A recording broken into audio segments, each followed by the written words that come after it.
আসসালামু আলাইকুম। আমি আপনাদের সাথে গাজরের হালুয়ার রেসিপি নিয়ে আসছি। তো আপনারা স্কিপ না করে ফুল ভিডিওটা দেখবেন, আশা করি ভালো লাগবে। যারা যারা ফেসবুক পেজ থেকে আমার ভিডিওটা দেখে থাকেন, প্লিজ আপনারা লাইক, কমেন্ট অ্যান্ড শেয়ার করবেন। ফলো বাটনে ক্লিক করতে কিন্তু ভুলবেন না। যারা ইউটিউব চ্যানেল থেকে আমার ভিডিওটা দেখে থাকেন, প্লিজ একটি করে লাইক অ্যান্ড সাবস্ক্রাইব করবেন। বেল আইকনে ক্লিক করতে কিন্তু ভুলবেন না। তাহলে চলুন আজকের গাজরের হালুয়ার রেসিপিটা দেখে আসি। এখানে 2 কেজি গাজর, আমি 2 কেজি গাজর আমি সিনের মধ্যে ঢেলে নিচ্ছি। আমি সিনটা খুব ভালোভাবে পরিষ্কার করে ধুয়ে তারপর গাজরগুলো আমি খুব ভালোভাবে ধুয়ে নিচ্ছি।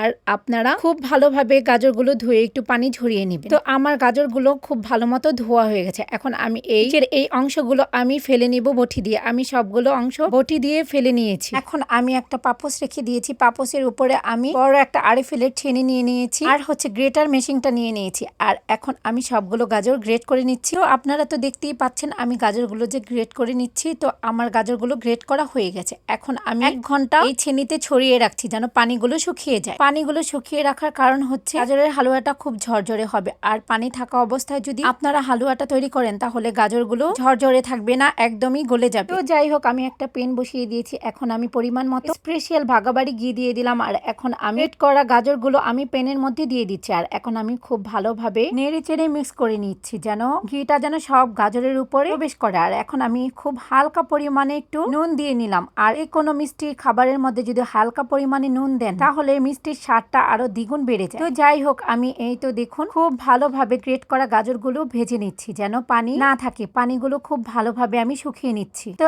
এখন আমি পরিমাণ মতো চিনি দিয়ে দিব। আমি একটি বড় বাটিতে প্রায় 1 কেজি পরিমাণে আমি চিনি ঢেলে দিলাম ফ্রাই প্যানের মধ্যে। আর মিষ্টি কিছু খাবো, আর মিষ্টি না হলে কি ভালো লাগবে। আর আমার ঘরে আপনাদের ভাই আর আমার ছেলে মিষ্টি খুবই পছন্দ করে। তো যাই হোক, নেড়ে চেড়ে মিক্স করে নিচ্ছে। আর এই তো দেখুন থেকে পানি উঠে গেছে, চিনিগুলো গলে গেছে। আর এখন আমি এখানে প্রায় 5 টেবিল পরিমাণে গুঁড়ো দুধ দিয়ে আমি ভালো করে নেড়ে চেড়ে মিক্স করে নিচ্ছি। আর এখন কিছু পরিমাণে আমি কিশমিশ দিয়ে দিলাম। কিশমিশ আপনারা চাইলে দিতে পারেন, না চাইলে স্কিপ করতে পারেন। আমি দিয়েছি, মিষ্টি কিছুর মধ্যে কিশমিশ দিলে খুব ভালো লাগে। তো যাই হোক, আমার গাজরের হালুয়াটা হয়ে গেছে। আর এখন আমি চুলা থেকে ফ্রাই প্যানটা নামিয়ে আর আমি এখন সার্ভিং ডিশে সবগুলো গাজরের হালুয়া ঢেলে নিলাম। আর এই তো আমার গাজরের হালুয়ার লুক। তো আমার ছেলে বলেছে খেয়ে, আম্মু গাজরের হালুয়া সবকিছুই পারফেক্ট হয়েছে আর অনেক মজা হয়েছে। আজকে গাজরের হালুয়ার লুকটা যদি ভালো লেগে থাকে প্লিজ কমেন্ট সেকশনে কমেন্ট করে জানাবেন। আপনাদের কমেন্টের অপেক্ষা করব আমি। ভুল ত্রুটি হলে প্লিজ আমাকে ক্ষমার দৃষ্টিতে দেখবেন আর আমাকে বেশি বেশি সাপোর্ট করবেন, আমি যেন এগিয়ে যেতে পারি আপনাদের দোয়ায়। যাই হোক, এখন আমি গাজরের হালুয়া একটি ছোট বাটিতে সার্ভ করে নিচ্ছি। আমার ছেলে আমার হাতের গাজরের হালুয়া খাওয়ার জন্য বসে বসে ওয়েট করছে। তো